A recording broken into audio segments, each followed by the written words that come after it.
Motivational story. ईमानदारी का फल। Subscribe channel. काफी समय पहले की बात है। प्रतापगढ़ नाम का एक राज्य था। वहाँ का राजा बहुत अच्छा था, मगर राजा को एक सुख नहीं था, वे यह कि उसके कोई भी संतान नहीं थी। और वे चाहता था कि अब वे राज्य के अंदर किसी योग्य बच्चे को गोद ले, ताकि वे उसका उत्तराधिकारी बन सके और आगे की बागडोर को सुचारू रूप से चला सके।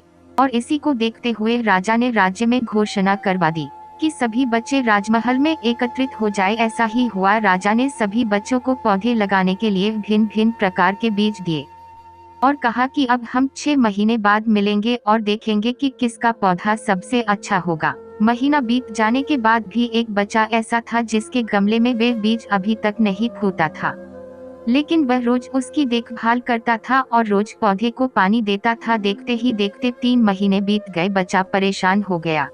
तभी उसकी माँ ने कहा कि बेटा धैर्य रखो, कुछ बीजों को फलने में ज्यादा वक्त लगता है। और वे पौधे को सींचता रहा। 6 महीने हो गए। राजा के पास जाने का समय आ चुका था, लेकिन वह डर हुआ था कि सभी बच्चों के गमलों में तो पौधे होंगे और उसका गमला खाली होगा। लेकिन वे बच्चा ईमानदार था और सारे बच्चे राजमहल में आ चुके थे।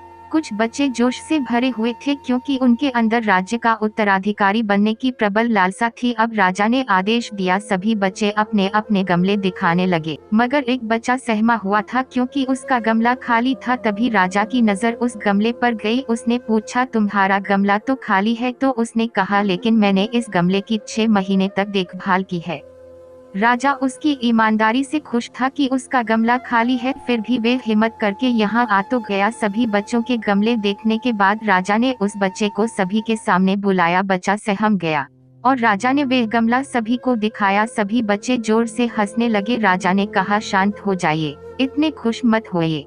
आप सभी के पास जो पौधे हैं वो सब बंजर है। आप चाहे कितनी भी मेहनत कर ले, उनसे कुछ नहीं निकलेगा। लेकिन असली बीज यही था। राजा उसकी ईमानदारी से बेहद खुश हुआ और उस बच्चे को राज्य का उत्तराधिकारी बना दिया गया। लेकिन हमें इस कहानी से क्या सीखने को मिला? मेरे हिसाब से अपने अंदर ईमानदारी का होना बहुत जरूरी है। अगर हम खुद के साथ ईमानदार हैं तो जीवन के किसी न किसी पड़ाव में सफल हो ही जाएंगे, क्योंकि हमारी औकात हमें ही पता होती है।